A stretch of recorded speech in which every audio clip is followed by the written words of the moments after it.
Bem-vindo todo mundo a esse primeiro episódio desse podcast que é chamado de Ecos do Amor, Ecos do Coração, na verdade, Echoes of the Heart. A gente possa já começar, eu gostaria de nos apresentar, né? Meu nome é William Augusto, essa aqui é a minha esposa Mona Lisa, e a gente teve essa ideia de criar esse podcast para poder discutir assuntos que a gente gosta muito de estar conversando sempre, estar lendo muito, e a gente sempre tem conversas gigantescas, às vezes Passamos horas e horas. horas conversando. Então um dia a gente parou e pensou assim, cara, por que não fazer então um podcast e compartilhar com as pessoas as conversas, porque eu acho que muitas vezes são coisas muito inteligentes que às vezes até nos elevam numa capacidade crítica e analítica sobre todas as coisas da vida, né? A gente já está junto, já tem num total de 17 anos, indo para 18 anos, temos 2 filhos, né? A Sofia de 10 anos e o Samuel de 8.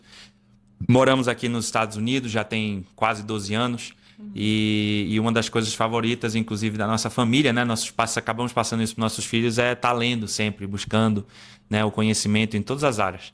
E isso é um pouquinho da gente, para que vocês possam nos conhecer melhor e sejam bem-vindos aqui a essa nossa conversa aqui. Eu acho que uma coisa legal também, né? Nós gostamos muito de discutir sobre as coisas que a gente aprende, que a gente lê. E eu acho que essa motivação que a gente teve, né? De vir aqui, de fazer um podcast, eu acho que traz também a oportunidade de a gente talvez aprender um pouquinho com outras pessoas também, né? Porque assim vocês podem também trazer, quem está assistindo, poder trazer também um pouquinho do que vocês pensam, do que vocês acham. E é algo que a Por gente favor, gosta. né? Por favor, contamos com isso, na verdade, com a participação de vocês aí nos vídeos, sugestões para livros que talvez a gente possa discutir no futuro, isso vai ser muito benéfico. E hoje, esse podcast, na verdade, a gente vai tentar mergulhar nas verdades mais profundas e mais desconfortáveis sobre amor, relacionamento, misticismo, espiritualidade, tudo que são os assuntos que as pessoas aí fora às vezes não querem falar sobre, a gente vai estar falando aqui e a gente vai estar baseando nossas conversas sempre sobre livros que a gente lê, a gente gosta muito de ler. E para esse primeiro episódio, a gente escolheu um livro muito peculiar, na verdade, um livro muito famoso no mundo todo, que é o livro da Bell Hooks. Tudo sobre o amor, a gente tem a versão em inglês aqui, né? Mas, enfim, a versão em português é Tudo sobre o Amor. E esse livro aqui é um livro revolucionário. Eu não sei, eu acho que muitos de vocês já ouviram falar aí nas redes sociais. Eu já vi muita gente falar nas redes sociais, mas é um livro que realmente ele chacoalha a gente e faz a gente repensar em toda a visão, sobre a visão que temos sobre o que é o amor. E a tese principal do livro, a maioria de vocês talvez pode não saber, mas eu acho que é importante a gente tocar, que é que às vezes a gente confunde desejo, posse ou obsessão com o que realmente é o amor, né? E para Bell Hooks, amor é a vontade de a gente poder nutrir o crescimento espiritual e o próprio crescimento do outro, no caso, né? Dentro de um relacionamento.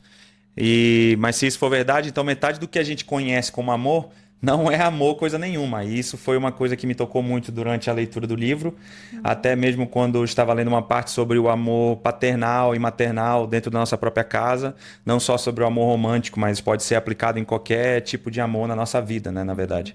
Então, é exatamente isso. Ela afirma, né, que abuso, se existe abuso, manipulação, indiferença, não é o amor verdadeiro, né? Ela diz que, inclusive, ela fala no livro que é impossível de coexistir, né? Essas coisas, abuso, manipulação, essas coisas que eu falei. E o amor é impossível de se coexistir, né? É bem pesado mesmo, é como o William tá falando, né? Fez a gente repensar em toda a ideia de amor que nós temos, né? Desde que a gente vem crescendo na nossa família, nossa primeira família, e é pesado. Então já vem a primeira polêmica já do livro, né? Que será que a maioria dos casamentos de hoje não é baseada talvez em nada relacionado com amor?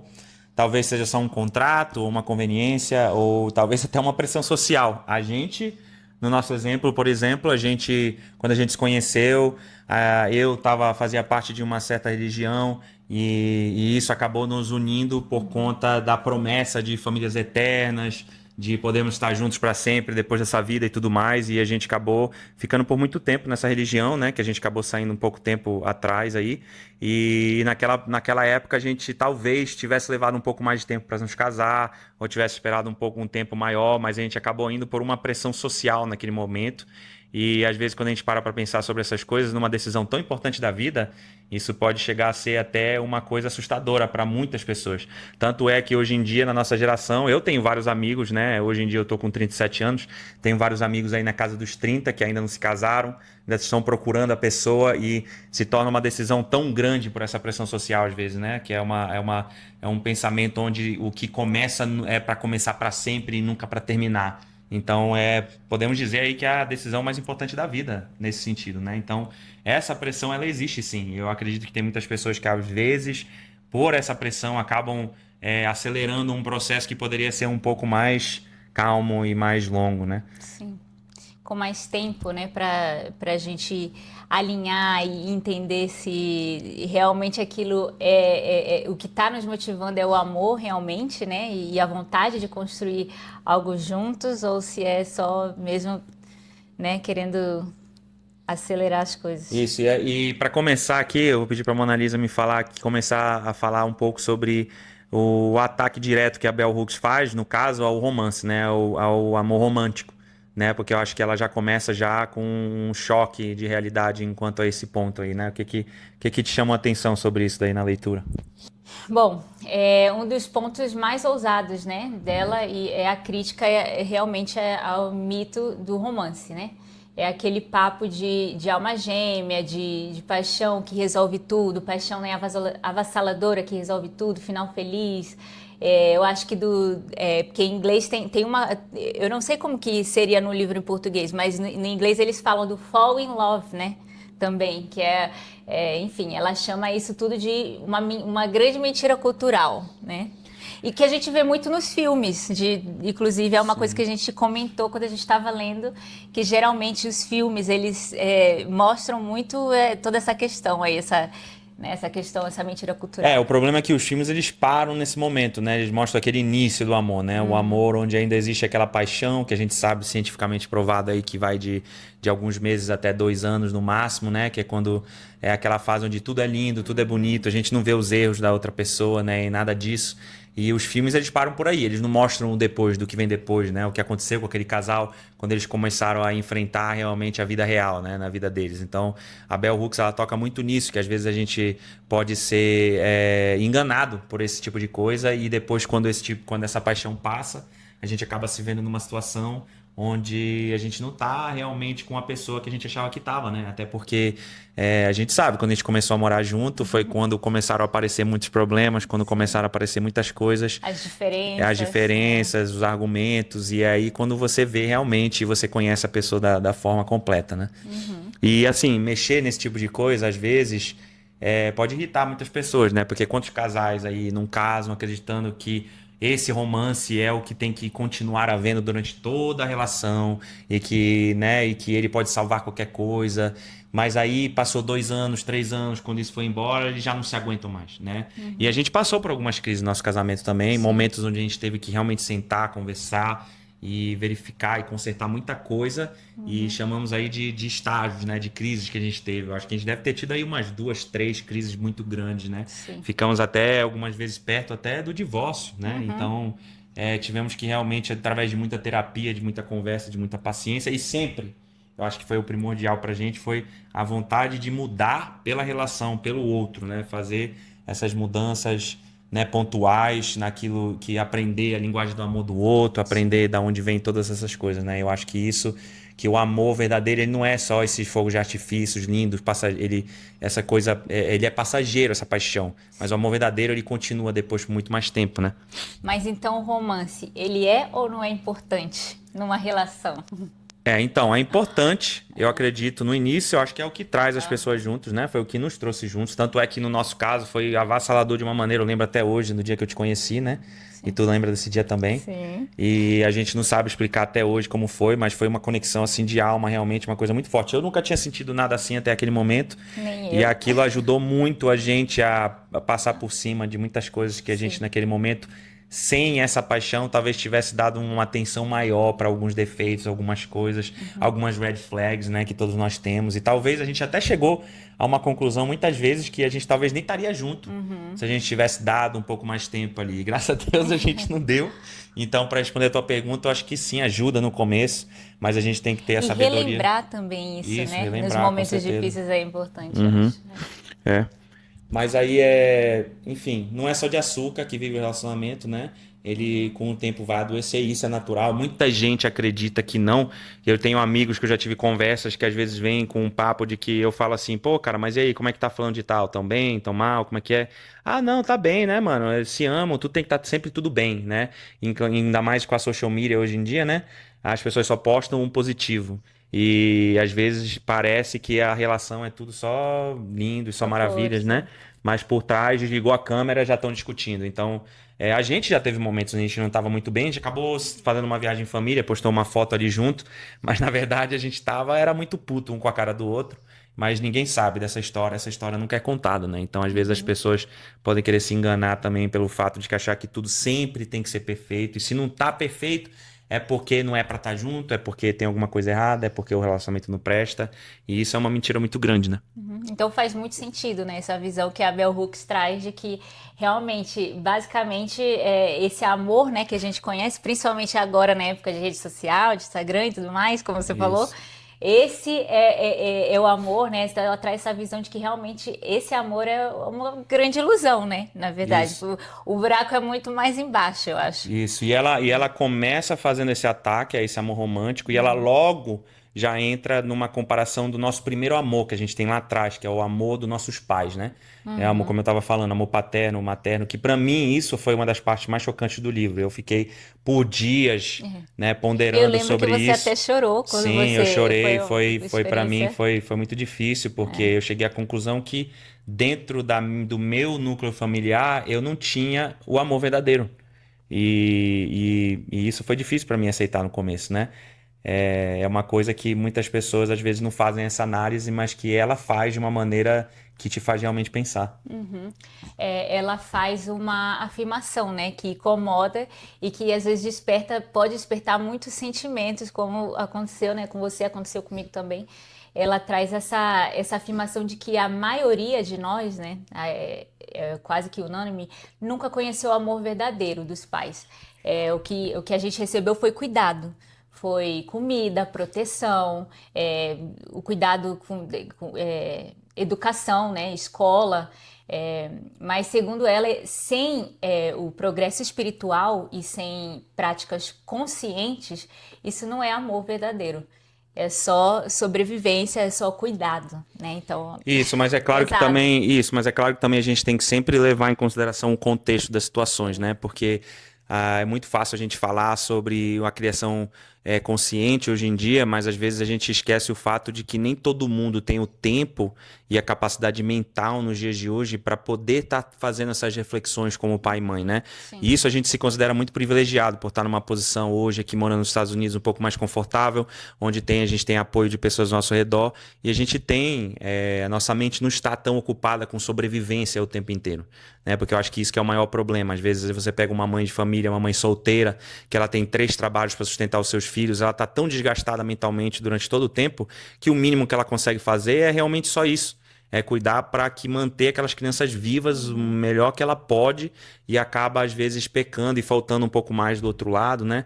E enfim, e isso é um choque para a gente como adulto depois poder estar olhando isso, mas é sempre bom analisar, se colocar na posição dos nossos pais, mas não deixa de ser um choque verdadeiro, né? Que a gente entender que a gente cresceu sem isso.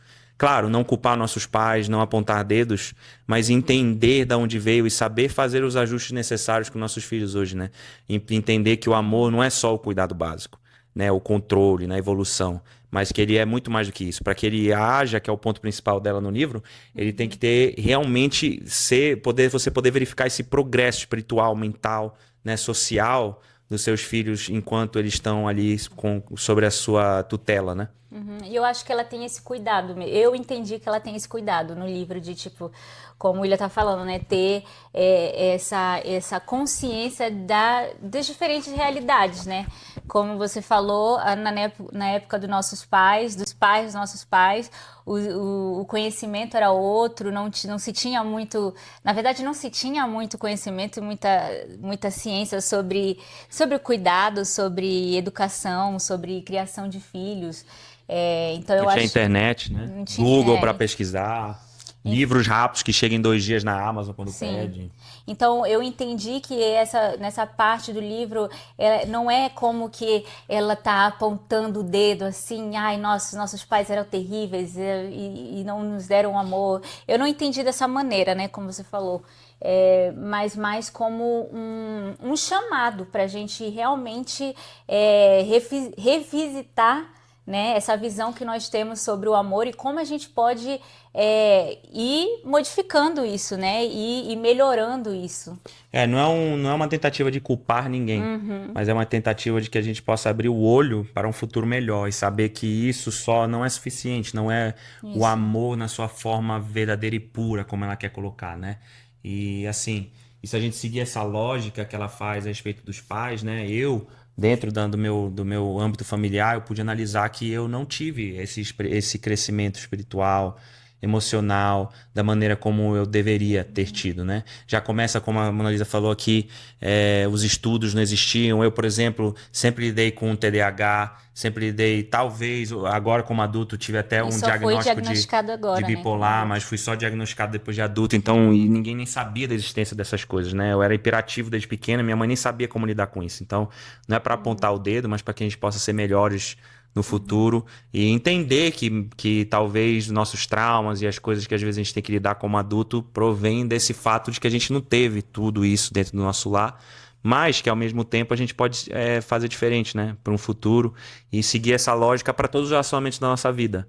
Né? Se você tem dúvida se o verdadeiro amor que você tá, se o amor que você tá tendo agora na sua vida é verdadeiro ou não, que você possa fazer essa análise, saber se você tá tendo esse progresso, né? Tanto do seu lado como do lado do seu parceiro, que isso vai poder também te ajudar a ver melhor todas as coisas, enxergar com mais clareza, né? Enfim.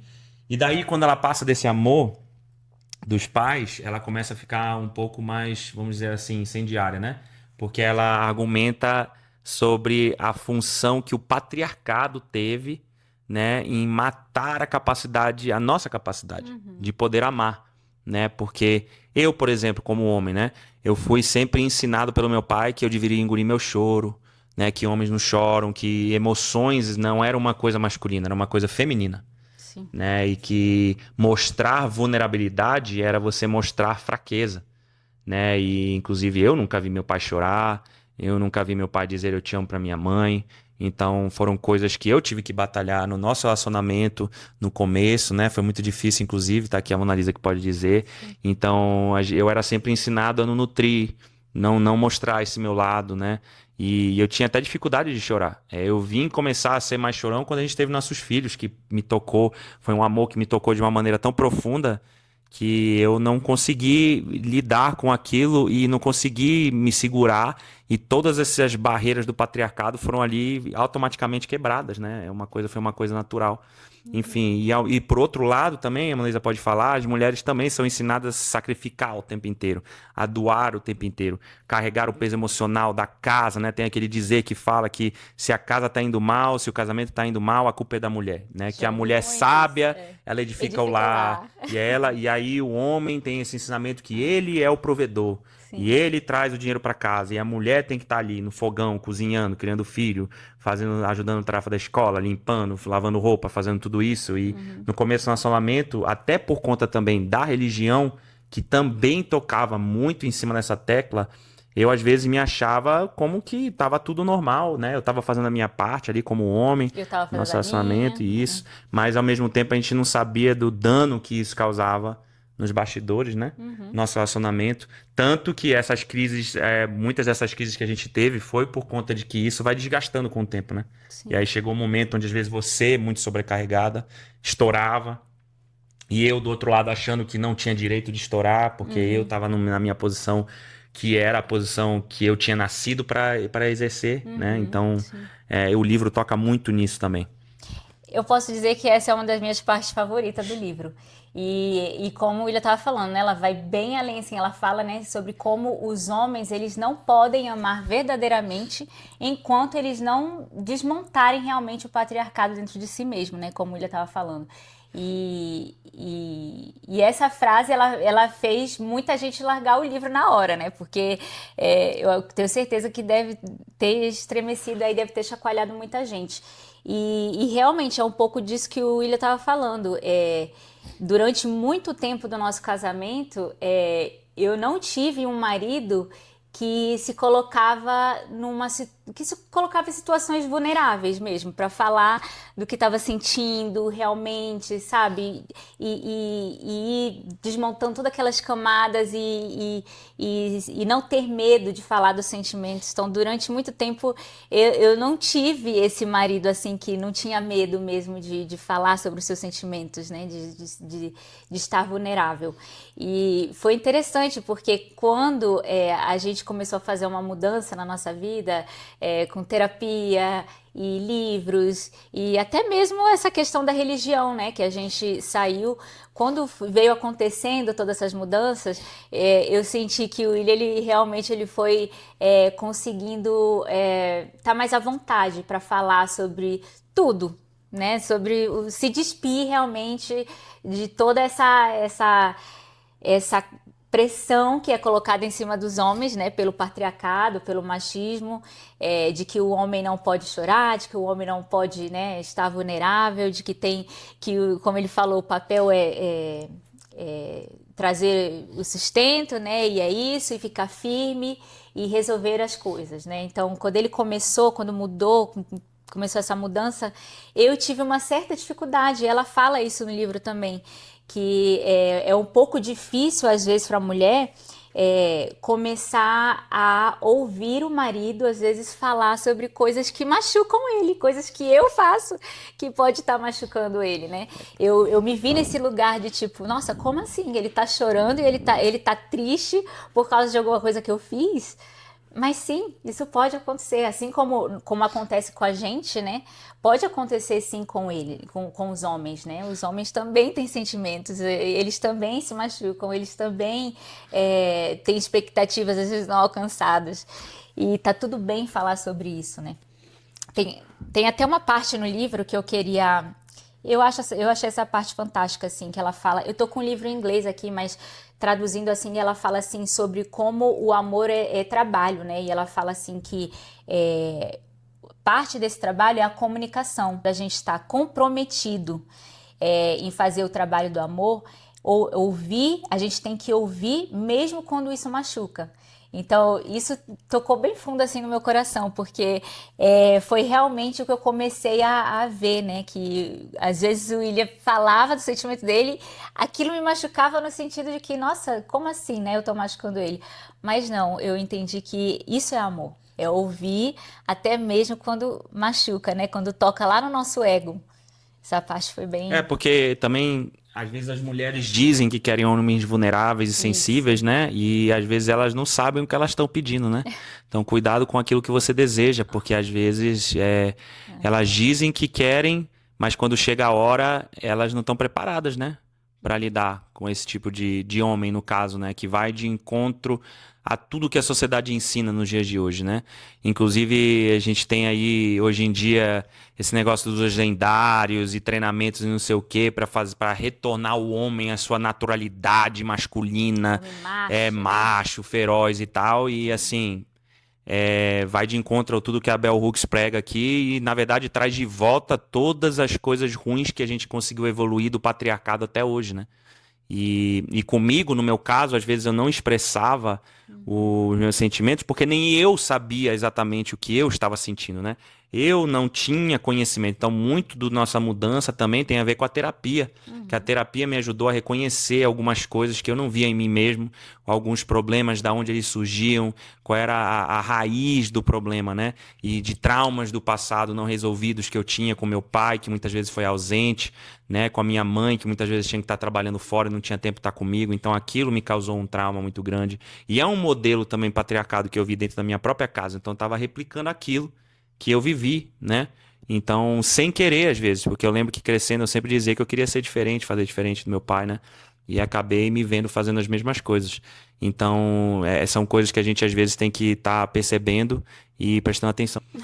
Enfim, então, traduzindo, maridos, pais, namorados, vocês fingiram amor a vida inteira enquanto fugiam da própria vulnerabilidade, será?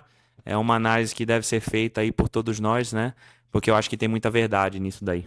Sim, e junto com isso, né, vem a verdade também de que eu acredito que existem muitas mulheres, né, em relacionamentos, em casamentos, que o homem está ali exercendo o seu papel, né, como se espera na sociedade, né, tradicional, o papel tradicional do homem, que é como a gente estava falando aqui, de trazer o sustento para casa e resolver, né, os problemas, mas e Trocar assim, uma lâmpada, consertar alguma isso, coisa. mas assim, ainda assim, existem muitas mulheres por aí nesses relacionamentos que não se sentem amadas ou não se sentem completas, né? Não sente esse verdadeiro amor, né? Que a Bell Hooks fala.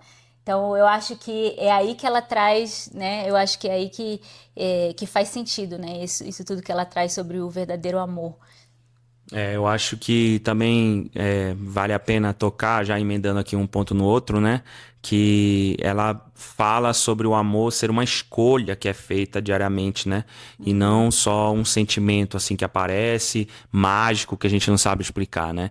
Que é um ponto que ela traz. Ele é ação, coisas que você faz no dia a dia, né? E o mais importante é honestidade, né? Porque se você não tem honestidade, isso é um ponto, né? Se você não tem honestidade e confiança, acho que honestidade e confiança são os dois pontos que ela mais toca, né, no livro inteiro, né? Ela tem vários, na verdade, vários pontos que devem existir ao mesmo tempo para que você possa definir que existe um amor verdadeiro, né? Que é a ação, né, que no caso é ação, escolha, honestidade, confiança, cuidado, responsabilidade, respeito e conhecimento. Que se você não tiver todos, se só um desses estiver faltando, se você tiver confiança, honestidade, mas não tiver cuidado e não tiver respeito, você não tem um amor, né? Ou se você tiver respeito, responsabilidade, mas não tiver aquela confiança e aquela honestidade, também não é o amor verdadeiro, né? Então pode ser às vezes só tesão, pode ser apego, pode ser carência, mas não é amor. Então eu acho que isso foi um ponto bem assim claro que ela colocou, que é uma maneira como a gente pode, né, fazer o balanço para ver se nosso relacionamento realmente tem isso ou se não tem, né? E todos os dias. E para mim me tocou muito na parte da honestidade, porque muitas vezes a gente tende a dizer que a gente é honesto com o nosso parceiro, mas às vezes a gente não compartilha todas as coisas com o nosso parceiro, né? Às vezes a gente tá sentindo, achou uma pessoa bonita na rua, a gente tem medo de falar sobre isso com o nosso parceiro, é um ponto que a gente não vai tocar. E às vezes a gente tava assistindo um filme mais picante sozinho e a gente não fala pro nosso parceiro também. E isso vai se construindo uma falta de honestidade. Querendo ou não, são segredos, são coisas que acontecem no bastidor, que eu acho que são coisas que não tem motivo pelo qual a gente deveria estar escondendo isso do nosso parceiro. E quando eu entendi isso, e a gente pôde sentar numa conversa, e eu falei assim, olha, é assim, assim, assim, eu faço isso, faço aquilo, eu penso isso, eu penso aquilo, e eu comecei a me abrir e derrubar todas as paredes que existiam dentro ainda do meu coração, e abertamente, hoje em dia, inclusive é até natural, às vezes a Mona Lisa, a gente tá na rua, ela fala assim, nossa, aquele cara ali ele é bonito, né? Eu falo, não, realmente, ele é bonito mesmo. Ou às vezes ela vem e fala, nossa, eu achei aquela mulher ali, ela é muito bonita, né? E eu falo, não, realmente é bonito. Ou eu chego e falo. Então é uma coisa que se torna natural porque a gente entende que não tem uma segunda intenção, né? Não necessariamente porque a gente acha alguém bonito ou isso está acontecendo, significa que a gente vai querer fazer alguma coisa ou que a gente tem algum pensamento impuro. E mesmo se tiver também, eu acho que também um assunto também para se trazer e fazer, olha, passei a sentir isso e tudo mais, acho que a gente deveria conversar, acho que não existe motivo pelo qual, porque se você tá pensando talvez em não falar pro seu parceiro alguma coisa que você fez, né? Porque dentro da sua cabeça você acha que aquilo não era para você estar fazendo em primeiro lugar, né? Então, mas quando se há uma conversa franca, né? E assim, e muito disso também foi ditado também pela religião, né? De a gente pensar que tudo que a gente fazia era pecado, né? De tudo que a gente estava acontecendo na nossa vida, a gente deveria estar escondendo porque a gente estava pecando aos olhos de Deus, né? Sim, Naquilo. eu ia tocar nesse assunto porque, como a gente falou, né, no começo, nós casamos, nós éramos de uma religião e assim, eu acho que a religião ela foi a base ali do que para construção na nossa cabeça de como que deve ser um casamento, como que deve ser o relacionamento, né, entre um homem e uma mulher.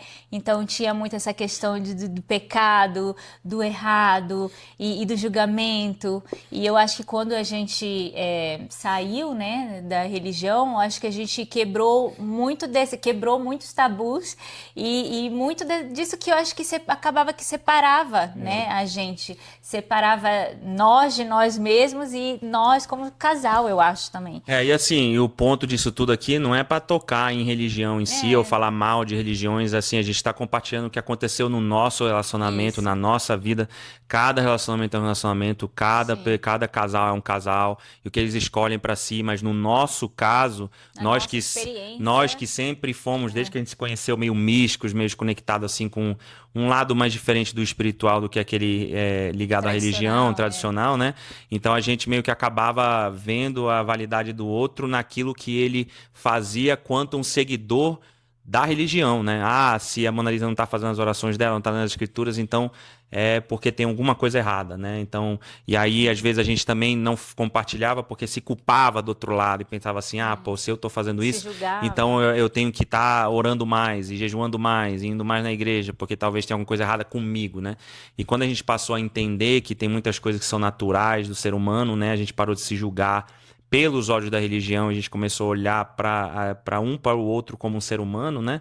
Que tem desejos, que tem pensamentos, às vezes não vão ser totalmente puros, e isso acabou gerando até muitas conversas muito vulneráveis, né? Dos dois lados, onde até que eu gosto muito da nossa conversa, que a gente acaba se entendendo mais durante as nossas conversas, né? Ao me abrir mais com ela, eu me entendia mais no meio, às vezes, nas nossas conversas a gente tem aquele momento assim, ó, a lâmpadazinha acende e a gente, caramba, entendi agora, entendeu? Então, eu acho que isso foi uma coisa que aproximou bastante a gente, foi esse lado mesmo da honestidade pura e verdadeira, sem segredo, sem nada, assim, totalmente livro aberto, sem nada a esconder. Eu acho que isso foi um passo, assim, muito importante pra mim, pelo menos na nossa relação, né? Mas e aí, falando sobre isso, eu quero saber de vocês, e aí? Quantas vezes, né, vocês aí já falaram, eu te amo, mas aí depois soltaram uma mentirinha aqui, esconderam alguma coisinha ali, sumiram, ou às vezes até caso de traição, né? E a Bell Hooks, ela fala que se houve isso nunca foi amor. Então ela é bem direta, assim, vai bem ao ponto. E eu acho assim que analisando também o nosso próprio relacionamento no começo, eu acho que muitas vezes eu sou culpado de ter falado eu te amo, mas sem compreender realmente que eu não amava a Mona Lisa como era para que ela fosse amada realmente, né? Então eu falava também achando, mas no final não era um amor verdadeiro como o companheirismo, a honestidade que a gente tem hoje. Eu acho que foi o que fez a gente estar junto nesses 17 anos.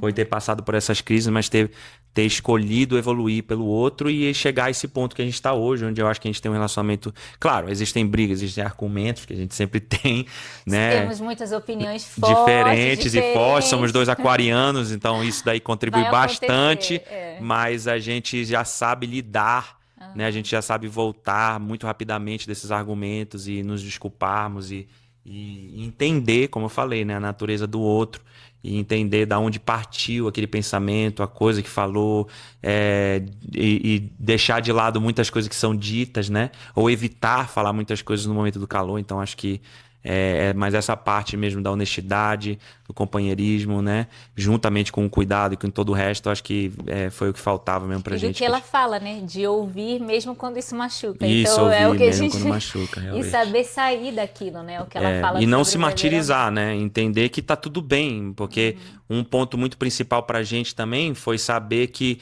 não é só porque a gente não é só quando a gente acha que tá errado que a pessoa requer uma desculpa, né?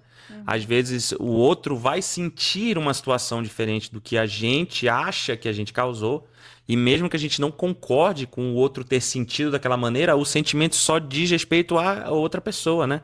Então, se ela se sentiu ofendida, não interessa se eu acho que eu ofendi ou não. Se ela se sentiu ofendida, então, poxa, eu tenho que analisar internamente e perceber, pô, dessa maneira, o que foi que te ofendeu? O que foi que eu fiz que foi ruim assim? Me explica. E aí eu entender e pedir a desculpa e falar, olha, não... E explicar, né? Porque a gente nunca teve a intenção de machucar um ou outro, eu acredito eu. Eu, tudo que eu fiz, talvez mesmo machucando, e ela, tudo que ela fez, às vezes me machucando, também a gente não tinha essa intenção. Então é sempre partir e dar o benefício da dúvida ao parceiro, né? Saber que sempre que isso é uma verdade constante, que não muda. Eu jamais vou fazer algo para machucar ela com intenção de machucar ela. Hoje em dia, no amor que a gente tem, então ela sempre tem que lembrar disso nas discussões e eu também lembrar que ela pode ter me machucado, feito alguma coisa que eu não gostei. Eu lido com meus problemas de TDAH, de bipolar, às vezes eu sinto muito mais elevado do que eu deveria sentir em algumas situações bestas, simples, que para ela parece nada, né? Mas aí ela fica, nossa, mas por que você está fazendo uma tempestade no copo d'água com uma coisa tão simples? Mas aí ela para pensar, né? Eu entendo agora Sim, que por conta, né, do que você lida, às vezes pode ser assim, então me desculpa, não era minha intenção.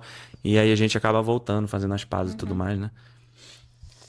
Sim, e no fim, né, a Bell Hooks ela fala não só desse amor entre casais, né? Ela fala ela fala do amor, fala da sociedade, né? Do amor no papel na sociedade. Ela propõe uma ética do amor em tudo, na política, no trabalho, nas amizades. Ela imagina líderes realmente comprometidos com o bem-estar, né, das pessoas.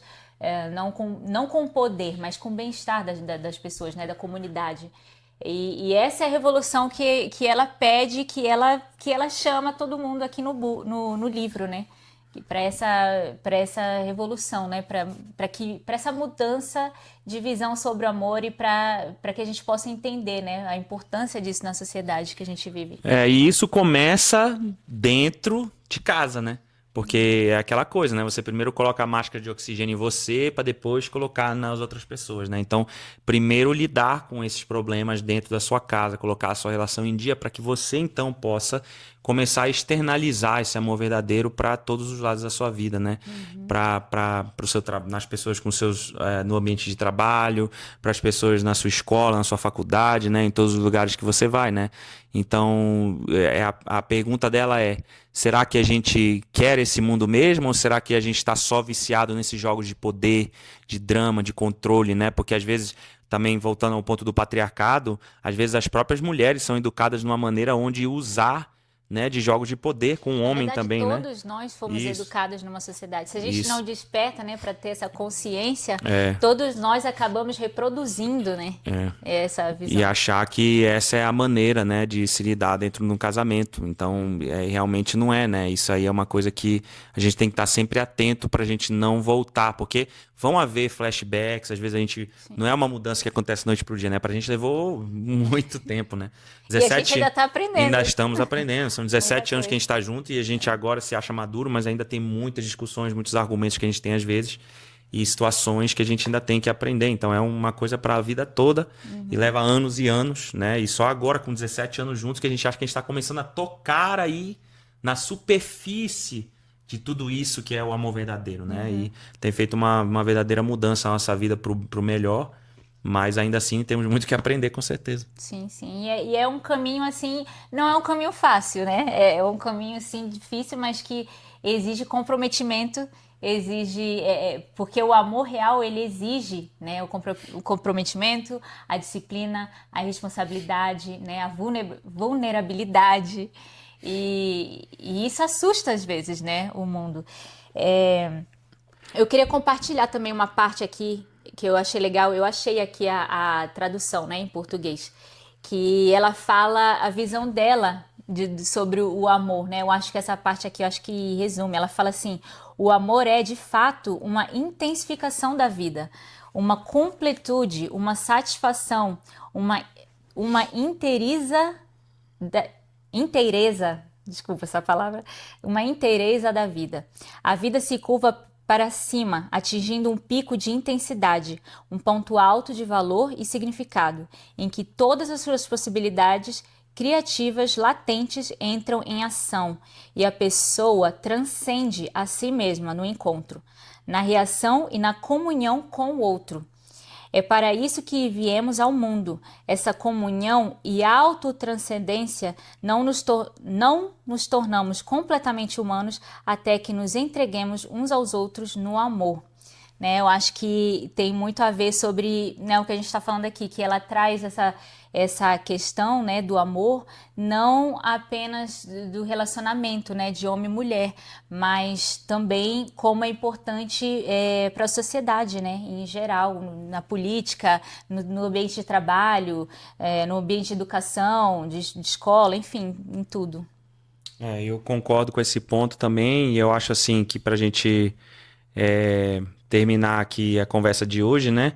A gente deveria fazer essa autoanálise, todos nós, né? Todos os dias da nossa vida, e inclusive nossos relacionamentos, como a gente falou aqui no começo, né? Às vezes é uma coisa chocante, às vezes é uma coisa que pode abalar muitos casais, muitos relacionamentos, né? A gente, como me abalou quando eu pensei sobre o relacionamento meu com os meus pais, né? E como, assim, e também depois pude aplicar no nosso relacionamento e ver que eu não estava sendo a pessoa que eu poderia ser, né? Mas fica a pergunta de que será que realmente a maioria dos casamentos é amor de verdade? Ou é só uma coisa encenada, uma coisa originada na nossa cultura, na pressão social, né? Naquele pensamento de que, é melhor estar com alguém mais ou menos do que sozinho, às vezes, né? No passado, as pessoas tinham muito receio, né? Até você mesmo já me compartilhou que tinha esse medo de terminar a vida sozinha, né? Eu acho que é um medo que todo mundo tem, todo mundo compartilha, né? A gente quer alguém para envelhecer junto, estar ali com a gente nos momentos, poder compartilhar, porque no fundo, quando a gente compartilha as alegrias, a vida se torna muito mais bonita, né? Sim. Então é que a gente possa refletir, né, sobre isso, trazer essa reflexão aí e que a gente possa pensar, né, nos nossos relacionamentos, que vocês possam pensar também nos seus relacionamentos e nas escolhas que nós fazemos diariamente, né, se nós estamos realmente vivendo esse amor, né, que a Bell Hooks tanto ensina aqui no livro, ou se a gente está só reproduzindo uma ideia dele, né, uma ideia que talvez está bem ultrapassada e a gente precisa revisitar e mudar algumas coisas, né? E, enfim, acho que isso aí conclui, né? Nossa discussão de Acho que é hoje. isso. Eu espero que vocês tenham gostado. A gente quis fazer um formato mais de uma conversa informal, que a gente sempre tem, como eu falei no início aqui, eu e ela, a gente sempre tem essas conversas, né? E na semana que vem a gente vai estar falando sobre um outro livro muito interessante que a gente vem lendo aí. E gostaríamos também de ter sugestões de vocês, né? Vamos tentar ter um episódio aí toda semana, né? Trazer algumas coisas legais, papos legais, com papos cabeça mesmo que a gente tem às vezes com amigos, entre eu e ela, assim, coisas realmente não só sobre amor, mas sobre coisas espirituais, sobre não ligadas à religião, mas espirituais, né? Nossa conexão aí com a natureza, com energias, com frequência, nossa conexão com as nossas emoções, né? Coisas mais do âmbito místico, talvez, não sei, mas vão ser coisas muito legais aí. Esperamos que vocês tragam sugestões pra gente. Coloquem nos comentários aí o que vocês acharam. Tragam perguntas, né? Compartilhem com a gente, o que E vocês nos estão... sigam aí no canal para que vocês possam, né, ajudar aqui a gente no nosso projeto. Também podem ouvir nosso podcast aí no Spotify, vamos estar lançando lá também. E nos sigam também no Instagram, né? A gente vai colocar o link aí na descrição. E apoio mesmo, é um projeto nosso, a gente não sabe ainda onde isso vai parar, como vai ser. Vamos aprender juntos, é a primeira vez que a gente está fazendo, o primeiro episódio, né? E esperamos que vocês nos acompanhem aí nessa jornada, que a gente possa ter discussões aí muito legais no futuro. Quem sabe ter até convidados, né? Aí pro futuro. Ou se o negócio ficar bom mesmo, talvez ter até episódios, talvez ao vivo aí, para vocês participarem aí com a gente. Vamos ver se a Mona Lisa vence aí o medo das câmeras. Eu tenho aprendido muito em terapia que a gente tem que surfar a onda, que a gente tem que experimentar e é isso. Isso aqui, esse projeto aqui é muito disso, né? A gente, como a gente falou, a gente gosta de ler, a gente gosta de conversar, por que não compartilhar, né? Então, que eu acho que o estamos mundo, aqui. principalmente no momento que a gente está vivendo, né, desse turbilhão político e religioso também, eu acho que é a nossa proposta de como a gente estava pensando, como a gente pode fazer nosso passo em trazer bondade e positividade e ter conversas boas para educar as pessoas sobre vários assuntos. E a gente pensou que isso seria uma oportunidade muito legal de estar fazendo isso, contribuindo para que o mundo seja um lugar melhor, né? Então esperamos aí poder cumprir essa missão e assim... E que se tornar uma coisa grande que se torne, mas se isso não se tornar também, vai ser o nosso espacinho aqui privado, para os nossos amigos próximos, para os familiares, para as pessoas que queiram nos apoiar. E a gente agradece muito o apoio de todos vocês. Esperamos que vocês estejam aí na próxima com a gente aí. Sim, e compartilhem. A gente quer muito saber o que vocês estão Compartilhem, pensando. por favor. Não, e compartilhem também nos Interajam comentários. com a gente. Queremos saber o que vocês acham, o que vocês pensam. Acho que tudo isso enriquece muito toda... Tragam sugestões de leituras pra gente, né? Ou trechos que vocês gostaram do livro, se vocês leram o livro. E se não leram, leiam, porque o livro é muito bom, tá bom? E é isso, nos vemos semana que vem. Um grande abraço a todos aí, tá bom?